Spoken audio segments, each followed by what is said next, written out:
AI ਹੌਲੀ-ਹੌਲੀ ਦਸਤਕ ਦੇ ਰਹੀ ਹੈ ਸਾਰੇ ਪਾਸੇ।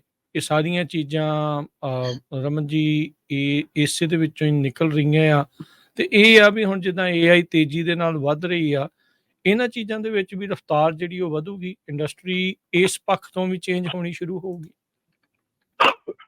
ਬਿਲਕੁਲ ਜੀ, ਬਿਲਕੁਲ ਚੇਂਜ ਹੋਣੀ ਸ਼ੁਰੂ ਹੋ ਗਈ ਕਿਉਂਕਿ ਮੈਂ ਕੱਲ ਹੀ ਮੈਨੂੰ ਆਈ ਸੀਗੀ ਕੰਪਨੀ ਦੇ ਵਿੱਚੋਂ ਅਪਰੋਚ ਆਈ ਸੀਗੀ ਕਿ ਏਆਈ ਦੇ ਨਾਲ ਜਿਹੜਾ ਕੰਮ ਕਰਨ ਦੀ ਕੋਸ਼ਿਸ਼ ਕੀਤੀ ਜਾ ਰਹੀ ਹੈ ਔਰ ਉਹਦੇ ਵਿੱਚ ਤੁਸੀਂ ਰਾਦਰ ਦੈਨ ਕੰਪਿਊਟਰ ਤੇ ਬੈਠ ਕੇ ਟਾਈਪ ਕਰਕੇ ਉੱਦਾਂ ਲੱਭਣ ਦੀ ਬਜਾਏ ਤੁਸੀਂ ਬੋਲ ਕੇ ਦੱਸ ਰਹੇ ਆ ਕਿ ਮੈਨੂੰ ਆਹ ਚੀਜ਼ ਚਾਹੀਦੀ ਆ, ਮੈਨੂੰ ਆਹ ਲੋਡ ਚਾਹੀਦਾ ਜਾਂ ਇੱਦਾਂ ਦੀ ਚੀਜ਼ ਚਾਹੀਦੀ ਆ। ਤੇ ਉਹ ਜਿਹੜੀ ਏਆਈ ਹੈਗੀ ਆ ਉਹ ਵੌਇਸ ਰੈਕਗਨੀਸ਼ਨ ਦੇ ਉੱਤੇ ਚੱਲ ਪਈ ਹੈਗੀ ਹੈ ਕਿ ਵੌਇਸ ਰੈਕਗਨਾਈਜ਼ ਕਰਕੇ ਤੁਹਾਡਾ ਉਹਦੇ ਤੋਂ ਤੁਹਾਨੂੰ ਜਿਹੜੀ ਆ ਉਹ ਲੱਭ ਕੇ ਦੇਣ ਦੀ ਜਿਹੜੀ ਆ ਗੱਲ ਚੱਲ ਰਹੀ ਆ। ਸੋ ਕਹਿਣ ਦਾ ਭਾਵ ਇਹ ਹੈ ਕਿ ਇੰਨਾ ਕਿ ਜ਼ਿਆਦਾ ਜਿਹੜੀ ਆ ਉਹ ਡੈਫੀਨੇਟਲੀ ਹੈਲਪ ਤਾਂ ਦੇਖੋ ਜੋ ਵੀ ਕੁਛ ਅੱਗੇ ਵੱਧ ਰਿਹਾ ਹੈਗਾ ਕਿਤੇ ਨਾ ਕਿਤੇ ਤੁਹਾਨੂੰ ਐਫੀਸ਼ੀਐਂਸੀ ਦੇ ਵਿੱਚ ਕਿਤੇ ਨਾ ਕਿਤੇ ਤੁਹਾਡੇ ਬਿਹਤਰੀ ਦੇ ਵਿੱਚ ਕੰਮ ਕਰਦਾ, ਪਰ ਅਲਟੀਮੇਟਲੀ ਉਹ ਨੁਕਸਾਨ ਵੀ ਕਰਦਾ ਉਹਦੇ ਨਾਲ ਕਿਉਂਕਿ ਉਹਦੇ ਵਿੱਚ ਜਿਹੜੀਆਂ ਚੀਜ਼ਾਂ ਜਿਹੜੀਆਂ ਔਰ ਜਿਹੜੇ ਹੁਣ ਬਹੁਤ ਐਸੀ ਆਪਣੀ ਕਮਿਊਨਿਟੀ ਦੇ ਵਿੱਚ ਐਸੇ ਆਪਣੇ ਭੈਣ ਭਰਾ ਵੀ ਹੈਗੇ ਆ ਜਿਹੜੇ ਇਸ ਚੀਜ਼ ਦੇ ਨਾਲ ਆਪਣਾ ਸਾਰਾ ਕੁਝ ਚਲਾ ਰਹੇ ਸੀ। ਅੱਜ ਦੀ ਤਰੀਕ ਦੇ ਵਿੱਚ ਜਿਹੜੀ ਆਰਟੀਫਿਸ਼ੀਅਲ ਇੰਟੈਲੀਜੈਂਸ ਆ ਜਾਂ ਇਲੈਕਟ੍ਰੋਨਿਕ ਬ੍ਰੋਕਰੇਜ ਆ ਉਹ ਜਿਹੜੀ ਆ ਗਈ ਉਹਦੇ ਨਾਲ ਬਹੁਤ ਐਸੀਆਂ ਫੈਮਿਲੀ ਬਹੁਤ ਐਸੇ ਜਿਹੜੇ ਲੋਕ ਆ ਉਹ ਕੰਮ ਚੋਂ ਬਾਹਰ ਹੋਣ ਦੀ ਕਗਾਰ ਤੇ ਚਲੇ ਜਾਣੇ ਆ ਕਿਉਂਕਿ ਉਹਨਾਂ ਦੇ ਕੋਲ ਸਿੱਧਾ ਕੰਮ ਜਿਹੜਾ ਆ ਉਹ ਉਹਦੇ ਨਾਲ ਨਹੀਂ ਕਰ ਹੋਣਾ, ਠੀਕ ਹੈ ਨਾ, ਜਾਂ ਉਹ ਨਹੀਂ ਸਮਝ ਪਾਉਂਦੇ ਜਾਂ ਨਹੀਂ ਅੰਡਰਸਟੈਂਡ ਕਰਦੇ। ਸੋ ਇਸ ਕਰਕੇ ਜਿੱਥੇ ਜਿੱਥੇ ਫਾਇਦਾ ਆ ਉੱਥੇ ਉੱਥੇ ਨੁਕਸਾਨ ਵੀ ਹੈਗਾ। ਪਰ ਡੈਫੀਨੇਟਲੀ ਜਿਹੜੀ ਆਉਣ ਵਾਲੀ ਜਨਰੇਸ਼ਨ ਹੈਗੀ ਹੈ, ਜਿਹੜੀ ਆਉਣ ਵਾਲਾ ਟਾਈਮ ਹੈਗਾ, ਉਹ ਜ਼ਰੂਰ ਇਸ ਚੀਜ਼ ਦੇ ਉੱਤੇ ਆਪਾਂ ਧਿਆਨ ਦੇਣ ਦੀ ਲੋੜ ਹੈ ਕਿ ਇਹ ਕਿੱਥੇ ਤੱਕ ਪਹੁੰਚ ਸਕਦਾ, ਕਿੱਥੇ ਜਾ ਰਿਹਾ ਹੈਗਾ ਸਾਰਾ ਕੁਛ। ਜੀ ਜੀ ਬਿਲਕੁਲ। ਤੇ ਕੁਝ ਸਰੋਤੇ ਵੀ ਆਪਣੇ ਨਾਲ ਜੁੜ ਰਹੇ ਆ, ਆਪਾਂ ਉਹਨਾਂ ਦੇ ਵੀ ਵਿਚਾਰ ਲੈਂਦੇ ਆ ਇਸ ਦੇ ਉੱਤੇ। ਇਲੈਕਟ੍ਰੋਨਿਕ ਬ੍ਰੋਕਰੇਜ ਤੇ ਆਟੋਨੋਮਸ ਟਰੱਕਿੰਗ ਨੂੰ ਲੈ ਕੇ ਕੀ ਕੁਝ ਹੋਰ ਅਪਡੇਟਸ ਚੱਲ ਰਹੀਆਂ ਉਸ ਬਾਰੇ ਵੀ ਆਪਾਂ ਚਰਚਾ ਜਾਰੀ ਰੱਖਾਂਗੇ। ਉੱਦਾਂ ਤੁਸੀਂ ਕਾਲ ਕਰ ਸਕਦੇ ਆ ਨੰਬਰ 408 272 5200 4082725200। ਏਆਈ ਹੌਲੀ-ਹੌਲੀ ਦਸਤਕ ਦੇ ਰਹੀ ਹੈ ਸਾਰੇ ਪਾਸੇ।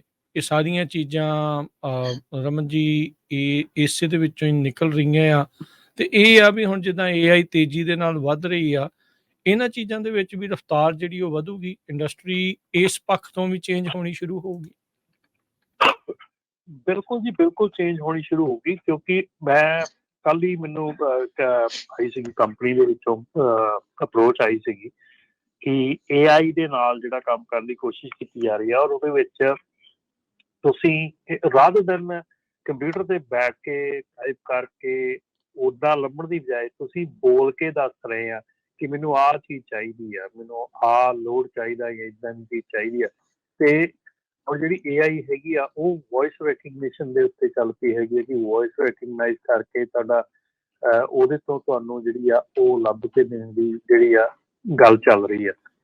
ਸੋ ਕਹਿਣ ਦਾ ਭਾਵ ਇਹ ਹੈ ਕਿ ਇੰਨਾ ਕਿ ਜ਼ਿਆਦਾ ਜਿਹੜੀ ਆ ਉਹ ਡੈਫੀਨੇਟਲੀ ਹੈਲਪ ਤਾਂ ਦੇਖੋ ਜੋ ਵੀ ਕੁਛ ਅੱਗੇ ਵੱਧ ਰਿਹਾ ਹੈਗਾ ਕਿਤੇ ਨਾ ਕਿਤੇ ਤੁਹਾਨੂੰ ਐਫੀਸ਼ੀਐਂਸੀ ਦੇ ਵਿੱਚ ਕਿਤੇ ਨਾ ਕਿਤੇ ਤੁਹਾਡੇ ਬਿਹਤਰੀ ਦੇ ਵਿੱਚ ਕੰਮ ਕਰਦਾ, ਪਰ ਅਲਟੀਮੇਟਲੀ ਉਹ ਨੁਕਸਾਨ ਵੀ ਕਰਦਾ ਉਹਦੇ ਨਾਲ ਕਿਉਂਕਿ ਉਹਦੇ ਵਿੱਚ ਜਿਹੜੀਆਂ ਚੀਜ਼ਾਂ ਜਿਹੜੀਆਂ ਔਰ ਜਿਹੜੇ ਹੁਣ ਬਹੁਤ ਐਸੀ ਆਪਣੀ ਕਮਿਊਨਿਟੀ ਦੇ ਵਿੱਚ ਐਸੇ ਆਪਣੇ ਭੈਣ ਭਰਾ ਵੀ ਹੈਗੇ ਆ ਜਿਹੜੇ ਇਸ ਚੀਜ਼ ਦੇ ਨਾਲ ਆਪਣਾ ਸਾਰਾ ਕੁਝ ਚਲਾ ਰਹੇ ਸੀ। ਅੱਜ ਦੀ ਤਰੀਕ ਦੇ ਵਿੱਚ ਜਿਹੜੀ ਆਰਟੀਫਿਸ਼ੀਅਲ ਇੰਟੈਲੀਜੈਂਸ ਆ ਜਾਂ ਇਲੈਕਟ੍ਰੋਨਿਕ ਬ੍ਰੋਕਰੇਜ ਆ ਉਹ ਜਿਹੜੀ ਆ ਗਈ ਉਹਦੇ ਨਾਲ ਬਹੁਤ ਐਸੀਆਂ ਫੈਮਿਲੀ ਬਹੁਤ ਐਸੇ ਜਿਹੜੇ ਲੋਕ ਆ ਉਹ ਕੰਮ ਚੋਂ ਬਾਹਰ ਹੋਣ ਦੀ ਕਗਾਰ ਤੇ ਚਲੇ ਜਾਣੇ ਆ ਕਿਉਂਕਿ ਉਹਨਾਂ ਦੇ ਕੋਲ ਸਿੱਧਾ ਕੰਮ ਜਿਹੜਾ ਆ ਉਹ ਉਹਦੇ ਨਾਲ ਨਹੀਂ ਕਰ ਹੋਣਾ, ਠੀਕ ਹੈ ਨਾ, ਜਾਂ ਉਹ ਨਹੀਂ ਸਮਝ ਪਾਉਂਦੇ ਜਾਂ ਨਹੀਂ ਅੰਡਰਸਟੈਂਡ ਕਰਦੇ। ਸੋ ਇਸ ਕਰਕੇ ਜਿੱਥੇ ਜਿੱਥੇ ਫਾਇਦਾ ਆ ਉੱਥੇ ਉੱਥੇ ਨੁਕਸਾਨ ਵੀ ਹੈਗਾ। ਪਰ ਡੈਫੀਨੇਟਲੀ ਜਿਹੜੀ ਆਉਣ ਵਾਲੀ ਜਨਰੇਸ਼ਨ ਹੈਗੀ ਹੈ, ਜਿਹੜੀ ਆਉਣ ਵਾਲਾ ਟਾਈਮ ਹੈਗਾ, ਉਹ ਜ਼ਰੂਰ ਇਸ ਚੀਜ਼ ਦੇ ਉੱਤੇ ਆਪਾਂ ਧਿਆਨ ਦੇਣ ਦੀ ਲੋੜ ਹੈ ਕਿ ਇਹ ਕਿੱਥੇ ਤੱਕ ਪਹੁੰਚ ਸਕਦਾ, ਕਿੱਥੇ ਜਾ ਰਿਹਾ ਹੈਗਾ ਸਾਰਾ ਕੁਛ। ਜੀ ਜੀ ਬਿਲਕੁਲ। ਤੇ ਕੁਝ ਸਰੋਤੇ ਵੀ ਆਪਣੇ ਨਾਲ ਜੁੜ ਰਹੇ ਆ, ਆਪਾਂ ਉਹਨਾਂ ਦੇ ਵੀ ਵਿਚਾਰ ਲੈਂਦੇ ਆ ਇਸ ਦੇ ਉੱਤੇ। ਇਲੈਕਟ੍ਰੋਨਿਕ ਬ੍ਰੋਕਰੇਜ ਤੇ ਆਟੋਨੋਮਸ ਟਰੱਕਿੰਗ ਨੂੰ ਲੈ ਕੇ ਕੀ ਕੁਝ ਹੋਰ ਅਪਡੇਟਸ ਚੱਲ ਰਹੀਆਂ ਉਸ ਬਾਰੇ ਵੀ ਆਪਾਂ ਚਰਚਾ ਜਾਰੀ ਰੱਖਾਂਗੇ। ਉੱਦਾਂ ਤੁਸੀਂ ਕਾਲ ਕਰ ਸਕਦੇ ਹੋ ਨੰਬਰ 408 272 5200 4082725200